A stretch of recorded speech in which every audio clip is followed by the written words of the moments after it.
என் தம்பியோட மேரேஜ் எப்படிலாம் நடந்துச்சு, என்னலாம் நடந்துச்சு அப்படிங்கிறத ஒரு பெரிய வீடியோவா இன்னைக்கு பார்க்கலாமா? வாங்க. நேத்து வந்து ஷார்ட்ஸில் போட்டிருந்தேன். இன்றைக்கி வந்து கொஞ்சம் பெரிய வீடியோவா இருக்கிறதெல்லாம் ஷேர் பண்ணி போடலான்ட்டு இருக்கேன்.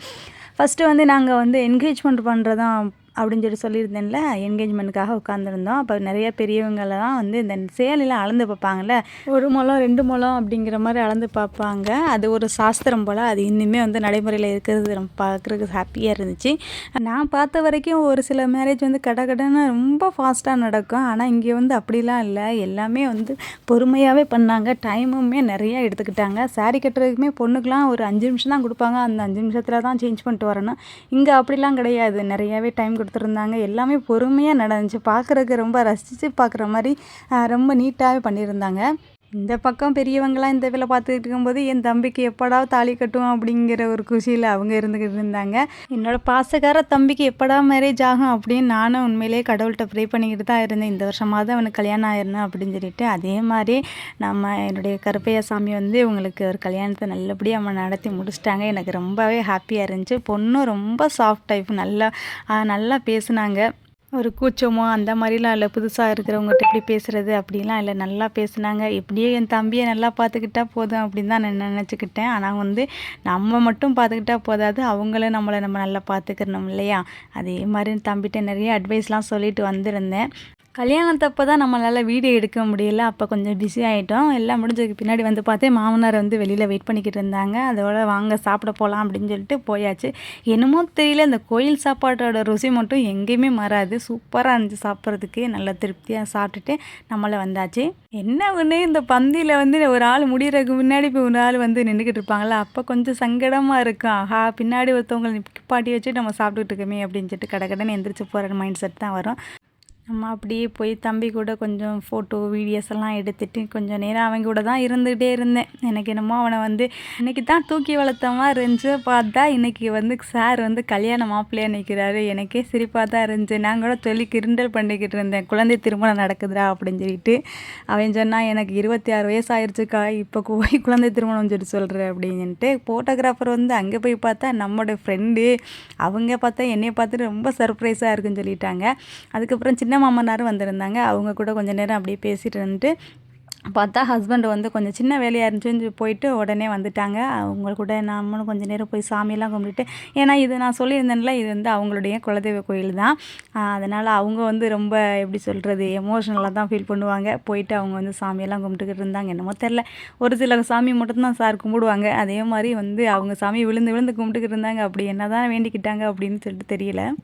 எல்லோரும் சாமியை கும்பிட்டதுக்கு பின்னாடி என் பொண்ணு ரொம்ப காமெடி பண்ணிக்கிட்டு இருந்தாங்க. அவங்க வந்து தனியாக ஒரு பக்கம் சுற்றி சாமி கும்பிட்டுருந்தாங்க. அவங்க என்ன நினச்சி கும்பிட்டாங்களே தெரியல. அப்படியே நம்மளும் உண்டியல்லாம் காசெல்லாம் போட்டுட்டு, நான் தான் போடுவேன் நீ தான் போடுவேன்னு சொல்லிட்டு 2 பேருக்கு போட்டி வேறு நடந்துக்கிட்டு இருந்துச்சு. அவங்க அப்பா தான் ஆளுக்கு கொஞ்சம் காசு கொடுத்து போடுங்க அப்படின்னு சொன்னாங்க. அந்த பக்கம் பார்த்திங்கன்னா நாத்தனாட்டு பிள்ளைங்க எல்லாருமே வந்திருந்தாங்களா. அப்படியே அவங்க கூட கொஞ்சம் நேரம் பேசிகிட்டு இருந்தோம். ஏன்னா பொண்ணு மாப்பிள்ளையை கூட்டிகிட்டு போகிறது 4 மணி ஆயிடுச்சு. அது வரைக்கும் என்ன பண்ணுறது, அங்கங்கே பேசிட்டு அப்படியே கோயிலெல்லாம் சுற்றி வந்துக்கிட்டு தான் இருந்தேன். நான் தான் இது வந்து பேரன், செல்ல பேரன், ரொம்ப க்யூட்டாக இருந்தாங்க. அவங்க பிறந்திருக்கும் போது இப்போ போய் பார்த்தது, அதுக்கப்புறம் பார்க்கவே இல்லை. நமக்கு இங்கே டைம் இருக்குது. நம்மளை ரொம்ப இம்ப்ரெஸ் பண்ணிட்டார் பேரன். ரொம்ப க்யூட்டாக இருந்தாங்க. பிறந்திருக்கும் போது முகச்சாயல் வேறு மாதிரி இருந்துச்சு. இப்போ வந்து ஒரு மாதிரி வேறு மாதிரி அழகாக வந்துட்டாங்க. அந்த அழகை பெற்ற அழகி இவங்க தான். இவங்க மருமையன், அவங்க வந்து மருமக. அதுக்கப்புறம் மருமகளுடைய ஹஸ்பண்ட் வந்து பின்னாடி வருவாங்க அப்படின்னு நினைக்கிறேன். ஆமாம், இவங்க வந்து நாத்தனார். இன்றைக்கி வந்து நிறைய சொந்த பந்தத்தையெல்லாம் பார்த்தாச்சு. ரொம்ப ஹாப்பி. மைண்டில் உள்ள ஃபீலிங்ஸ் எல்லாமே ரொம்ப குறைஞ்சிருச்சு அப்படி தான் நான் சொல்லுவேன். ஏன்னா வந்து நம்ம பிடிச்சவங்கள பார்க்கும்போது, நம்ம சொந்த பந்தங்களை மொத்தமாக ஒரு இடத்துல பார்க்கும்போது ஒரு ஹாப்பி இருக்கும் பார்த்திங்களா. அதுவும் நிறைய நேரம் உட்காந்து பேசிக்கிட்டே வேறு இருந்தோம். எவ்வளோ நேரம் ஆச்சு அப்படிங்கிறதே தெரியலை. இவங்க 2 பேரும் யாருன்னு பார்த்தீங்கன்னா, நம்ம காளீஸ்வரனுடைய அக்கா பசங்க தான். இவங்க வந்து நம்ம குட்டி மருமக. ஆல்ரெடி நீங்கள் நிறையா வீடியோஸில் பார்த்துருப்பீங்க. சரியான சேட்டை பிடிச்ச மருமக.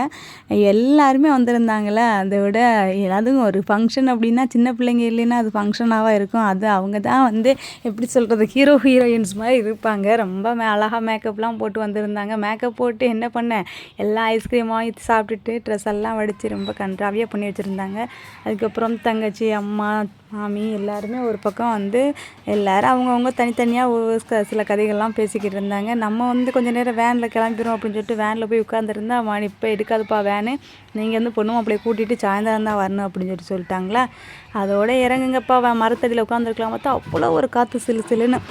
அதோட அந்த மரத்தடியிலேயே ரொம்ப நேரம் உட்காந்துட்டு அதுக்கப்புறம் நேரடியாக பொண்ணு வீட்டுக்கு கிளம்பியாச்சு. பொண்ணு வீட்டில் இந்த சீரெல்லாம் ஏற்றணும் அப்படின்னு சொல்லிட்டு சொல்லியிருந்தாங்களா. அங்கே போனால் மருமையனோட ஒய்ஃபெல்லாம் வந்துருந்தாங்க. இது வந்து நம்ம தம்பிக்கு வந்து அந்த ஊரில் இளைஞர்கள் வந்து வரவேற்பு கொடுத்தாங்க, விளக்கெல்லாம் கொடுத்துருந்தாங்க. இது கொஞ்சம் புதுசாக தான் இருந்துச்சு. ஏன்னா நம்ம ஊர்லலாம் கிஃப்ட்டு தான் கொடுப்பாங்க, இல்லைன்னா ஃபோட்டோ ஃப்ரேம் கொடுப்பாங்க. இது கொஞ்சம் வித்தியாசமாக குத்து விளக்கெல்லாம் கொடுத்துருந்தாங்க. அதெல்லாம் கொஞ்சம் நேரம் பார்த்துட்டு, இது வந்து செல்ல மயன், இவனையுமே பிறந்தப்போ பார்த்தது தான். எல்லாருமே வந்து பிறந்தப்போ பார்க்கும்போது வேறு மாதிரி இருக்கிறாங்க, இப்போ பார்த்தா ஒரு மாதிரி இருக்காங்க. ரொம்ப க்யூட்டாக அழகாக வந்து சமத்தா என்னமோ நான் எப்போவுமே டெய்லி தூக்கி வச்சுக்கிட்டு இருக்க மாதிரி வந்து கப்புன்னு ஒட்டிக்கிட்டாரு. அதுக்கப்புறம் வந்து நம்ம ஊருக்கு வந்தாச்சு பொண்ணு மாப்பிள்ளையெல்லாம் கூட்டிகிட்டு. இங்கே வந்து பார்த்தோம்னா பயங்கரமாக ரெடி பண்ணி வச்சுருந்தாங்க. இங்கே உள்ள மகளிர் மன்றம்னு நினைக்கிறேன். கேக்கு, அதுக்கப்புறம் வந்து தண்ணியில் மஞ்சள் தண்ணி ஊற்றி காசெல்லாம் போட்டு எடுக்க சொல்லுவாங்க. அது வந்து நல்லா ஒரு ஹாப்பியாக இருக்கும், ரொம்ப என்ஜாய்ஃபுல்லாகவும் இருக்கும். எனக்கெல்லாம் பண்ணியிருந்தாங்க, அதனால் நான் சொல்கிறேன். தம்பிக்கு வரவேற்பெல்லாம் முடிச்சுட்டு நம்ம வந்து நேராக வீட்டுக்கு போயாச்சு. அங்கே வீட்டுக்கு போயிட்டு கொஞ்சம் சின்ன சின்ன வேலைகள்லாம் இருந்துச்சு, அதெல்லாம் பார்த்து வச்சுக்கிட்டு இருந்தோம். அதுக்கிடையில் வரவேற்பெலாம் முடிஞ்சு பொண்ணு மாப்பிள்ளையெல்லாம் வந்துட்டாங்க. அப்படியே அவங்களுக்கும் ஒரு ஆரத்தியை போட்டு வரவேற்றாச்சு. நம்ம வீட்டுக்கு ஒருத்தவங்க வராங்க அப்படின்னா நம்ம தான் அவங்கள வந்து நல்லா பார்த்துக்கிறணும், அவங்க நம்மளை பார்த்துக்கிறணும் அப்படின்லாம் அவசியம் கிடையாது. நம்ம நல்லா பார்த்துக்கிட்டாவே அவங்களும் நம்ம நல்லா பார்த்துக்கிடுவாங்க அப்படின்னு நான் நினப்பேன். அதே மாதிரி தான் தம்பிகிட்ட நிறையா சொல்லி வச்சுட்டு வந்திருக்கேன், பார்ப்போம் என்ன நடக்குது அப்படின்னு. என் தம்பி அவனுக்கு மேரேஜ் ஆனது இப்போ நினச்சா கூட எனக்கு சிரிப்பு தான் வருது. ஏன்னா அவனை சின்ன வயசுலேருந்தே நான் பார்த்துக்கிட்டு இருக்கேன்னா அவன் வந்து என் மேலே ரொம்ப பாசமாக இருப்பான். அதே மாதிரி தான் எனக்கு அவனா ரொம்பவே பிடிக்கும். அவனோட லைஃப் நல்லா இருக்கணும்னு நினச்சிக்கிறேங்க.